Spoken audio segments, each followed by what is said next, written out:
Wimbley's Tavern is using a sneaky trick to lure players in. Can you guess what it is? You see, Wimbley went from being the barkeep players forget about to building an atmosphere that was to die for. But what was it about Wimbley's Tavern that created a euphoric experience that players could never forget? Well, my name is Assassin and I want you to look good, so today I'm going to share with you the 5 tools to making better taverns your players will remember, just like Wimbley, starting with this. Now you may be thinking, my tavern doesn't need a name, I always think up a name later or let players choose. Now this is a big mistake I see GMs make because it makes your worlds feel fake, but having a few tavern names in your back pocket you can pull out at a moment's notice will anchor your players deeper into the roleplay of your worlds. It's an easy win, which is sadly why so many DMs skip it, but you're not most DMs, so let's build a tavern together while you watch this video. I'll let you take a second to grab a slip of paper or open your note app on your device. So, now that you've got your notepad in front of you, let's give your new tavern a name. While naming your tavern is extremely important, the name you give your tavern doesn't matter at all. It could be a really long fantasy name like Klarbamar Jabargafungadangandong or something simple like Bob's Pub, because if you make a great tavern, your players will remember its name. But contrary to popular belief, making a great tavern has little to do with giving your players what they want, and everything to do with giving an experience your players will never forget. Which is why the 5th tool I'll be sharing with you today is the most crucial of them all to making better taverns. So pause the video now, jot down a name for your tavern, then press play when you're done. The next question you must answer in your tavern brewing journey is, does size really matter? Spoiler alert, the answer, proven by math, is yes, but not for the reasons you might think. Does your tavern have 3 stories with an indoor balcony and a stage for performing? Does it have a tower that runs up the middle? Or is it run out the backside of a small horse-drawn carriage? There is, of course, every imaginable size in between and beyond. Imagine an Underdark town run by a wealthy merchant where the entire town is built inside a gargantuan, sprawling tavern that goes in every direction. And all these little rock gnomes who run about like pizza delivery boys, giving drinks to everyone in this giant tavern town. Or we could go the other way and create a tiny tavern in a thimble where patrons must drink potions of shrinkage in order to be admitted to your twine dining establishment. Don't let size be your limit, let it be your asset, which brings us to our next question. Income. How wealthy is your tavern? Are there dragon skulls on display behind large glass domes guarded by 4 burly bouncers and a thick band of red tape? Or does the smell of dead rats and the sound of a leaking roof greet your senses as you enter a scowling room lit by a single candle? One thing I've seen many people get wrong is that there should be no correlation between your tavern's size and wealth, because bigger does not always mean better. Imagine a large, imposing wooden fort that got ransacked by barbarians and was left to fall apart, but one day Uncle Reggie came along and thought, "I'ma sell beer here." Protruding nails and splintered planks jut out threateningly as you step inside to buy a drink. So let your imagination run wild as you take a moment to pause the video and write down the size and wealth of your tavern. But have you ever walked into a room with people and suddenly felt overwhelmed by an emotion you didn't feel a moment ago for no apparent reason? Then, when you leave that room, the emotion immediately subsides. That's because emotions are contagious, which is why deserters in the army were shot to prevent fear from spreading. This is true in your school, at your workplace, even in restaurants. That if there's enough people gathered in one room, they will slowly begin to take on the room's dominant emotion, creating a vibe for your space. So let's create a vibe for your tavern. First, pick an emotion. It could be happiness, sadness, bitterness, suspicion, fear, anxiety, pride, anything. Take your pick of emotions. Then once you have your emotion, ask yourself, why do my patrons feel this way? Maybe it's in response to how they feel about their leader, or perhaps it's how they feel about the price of beer or apples. Or maybe the bartender recently lost his wife in a horrific hunting accident. But what matters is you have an emotion and you have a reason people are feeling that emotion. Because this will not only make your tavern's atmosphere feel like a real restaurant, but now you have everything you need for our next step. So pause the video and write down the emotion and reason why people feel this way in your tavern. Then when you're done, press play. So now that we have the size, wealth level, and emotional vibe of your tavern, we can finally write the style of your tavern. Is it small, rich, happy? Or is it large, poor, depressed? Is it a wealthy tavern full of anxiety that has chosen to heavily fortify itself against outside invaders?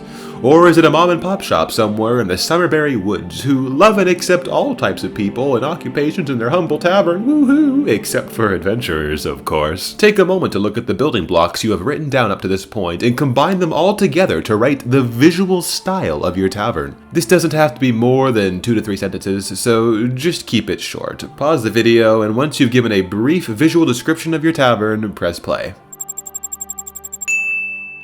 This here is a book. Now, depending on the wealth of your tavern, you may have a lot of them, or you may have none. But the final step to writing a strong concept for your tavern is its story. So let's ask ourselves the question, why does your tavern exist? Perhaps it was a rest stop along a major passageway, or perhaps the king commissioned a mining project nearby for special gems, and the miners wanted a place where they could drink their problems away. Or it could be a fairy gambling ring where they place bets on illegal wasp fights. Giving your tavern a colorful yet convincing purpose will make it far more believable than having your bartender say, "Ah yes, I used to be an adventurer, then I opened a tavern, ho ho ho!" Keep in mind that the primary reason a tavern exists is to fulfill a need. So what could your need be? To profit off merchants? To feed the miners? Or to kill wasps? Let's pause the video now and write down the story behind your tavern, which is the reason why it exists. Again, keeping it between 1 to 3 sentences like the examples I gave earlier. Pause the video and press play when you've finished. Congratulations, you have completed the first and largest tool, the concept. But these next 4 tools will make you look like a legendary writer, so pay close attention as we talk about the second tool to making better taverns, which is making better barkeeps. I'll be talking about NPCs in another video, so for sake of efficiency, let's just call our barkeep Joey. You can name your barkeep any name you want. First, we have to give your barkeep a unique experience. Perhaps Joey once caught a fish that was this big, but sadly, no one believes him. Or maybe Joey was trained to be a professional tango dancer as a child, but once his partner left him to see the world, he had no one to tango with. So pause the video and jot down a unique experience for your bartender, then press play when you're done. But there's more to Joey than meets the eye, because there was something Joey has been hiding all along, and that was his secret. For simplicity's sake, let's give your barkeep one secret. Perhaps Joey runs an elf trafficking ring, or maybe he's deathly allergic to grapes. What secrets might your barkeep be hiding? Pause the video and jot down a secret no one knows about your barkeep. But what makes your barkeep turn their nose in disgust? We can add tension to your games by giving your barkeep a prejudice and a partiality. That's fancy talk for a type of person that they don't like and a type of person they do like. Your barkeep's prejudice could be racial, or it could be occupational. Perhaps Joey despises tabaxi with a passion because they remind him of his ex-tango partner, but he emphatically admires anyone who knows how to dance, showing them special treatment. Bonus points if your barkeep is prejudiced or partial towards a trait shared by one of your players. Pause the video and jot down 1 prejudice and 1 partiality for your bartender, then press play when you're done. But now that we have your bartender, it's time to stuff your players with food and drink. To make things simple, instead of writing a whole menu, which you certainly could, we will be giving your tavern 1 signature dish and 1 signature drink. To choose, simply refer back to the style you wrote for your tavern. Is it a poor tavern? Then their signature dish is probably gruel. Is it a magic tavern? Ooh, then their signature dish is probably really expensive. But what if it's a poor magic tavern? Then the food is probably dangerous. Is it a wealthy tavern with exotic folk? Then perhaps their signature frothing drink might be served in the hollowed out beak of a brightly colored toucan. So let's pause the video and jot down your tavern's signature dish and signature drink. This next tool is the second most overlooked tool when it comes to building a tavern, second only to the 5th one, and that is your tavern's entertainment.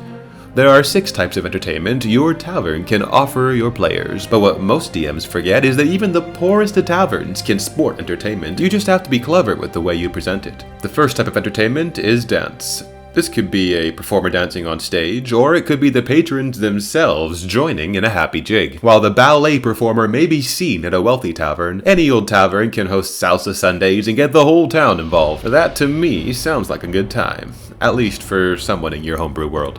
Exhibits are the next form of entertainment. Some examples of expensive exhibits include a brightly painted dragon egg, a floating sword with eyeballs, or a mermaid in a fish tank, whereas exhibits from a poor tavern might include a rough sketch of a funny cartoon poking fun at the city mayor, or a chipped teapot the queen once drank from, or a smashed up slot machine that was punched out of order by the deadliest crime lord in the Lost Kingdom, which leads us to our third form of entertainment: games. The two main things that change between the wealthy and the poor when playing games are quality and stakes. For example, when you play with rich dice versus poor dice, you will notice the quality difference of the dice, but what happens to the winner? What happens to the loser? Perhaps in your rich tavern, the winner receives a mundane magical item, whereas in your poor tavern, the loser gets their hands slammed into a board of rusty nails. If you want me to make a video with ideas for gambling games you can run for your players in your D&D taverns, let me know in the comments. The fourth type of entertainment are plays and dramas. An example of a rich tavern's play could be a group of traveling actors from the National University rehearsing a 1-hour story about the battle that won your nation's independence. While an example of a poor tavern's play could be the barkeep's many children making something up as they go along while wearing mom and dad's oversized clothes. But this next form of entertainment is where you can quickly bridge the gap between game and reality, and that is through tavern songs. Because instead of telling your players what song the entertainer is playing, you can let them hear it for themselves by choosing a song or two in advance. Which leads us to our sixth and final form of entertainment, the most powerful form of all, something you, the DM, do on a daily basis. In fact, you're so good at it now you don't even realize you're doing it, and that is storytelling. As a tavern owner, the best bang for your buck when it comes to enthralling your customers is to hire a good storyteller to come give their talk. This could be a comedian from the local bard college, or old Grandpa Fancy Pants who lives down the street. You can make up their story or steal something off the internet, I won't tell.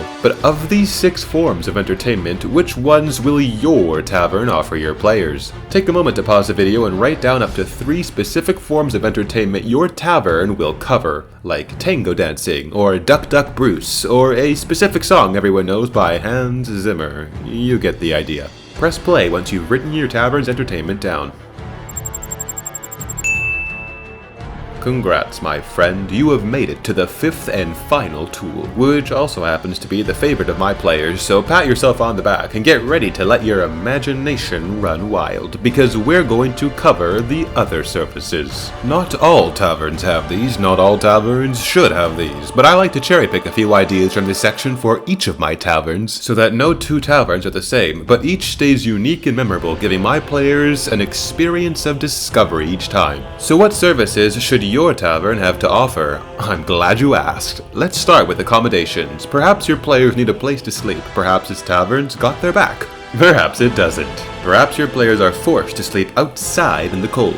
Either having or not having accommodations can both contribute to the story, depending on how you use it. Next, we've got the quest board. Players love these and always come back for more if the rewards are good and the quests are feasible in their heads. You could throw a quest board in your tavern that cycles out with a couple new quests each week. Perhaps a side quest to help Joey find his old Tabaxi Tango partners in order. Next is storage. It's common for mid to late game players to have more stuff than they can possibly carry. Perhaps they have a horse and a wagon they don't wish to walk through the underground sewers with. Or maybe your paladin is carrying 15 shields, 23 clubs, and 384 short swords. Your tavern can charge to store items securely for your players as an additional service. Another service players love, especially lower levels, is spellcasting. Perhaps the new bar hand learned a cantrip from the creepy old lady in the forest and can now prestidigitation things clean and sparkly for a small fee. Or maybe the barkeep can cast sending once per day, delivering messages for customers willing to pay, which leads us to our next service, mail. Perhaps your tavern is part of the regional post and can send and receive snail mail for pennies on a dime. Maybe grooming services are offered for both mounts and patrons alike. Imagine a full body massage and a steamy foot bath after a long day of murder hoboing. But it's these extra touches that add the flavor to your taverns that will keep your players coming back for more. But if you really want to look good in front of your players, then this is something you need to see, because in this video I explained the 5 simple steps to making better homebrew. I'll see you there.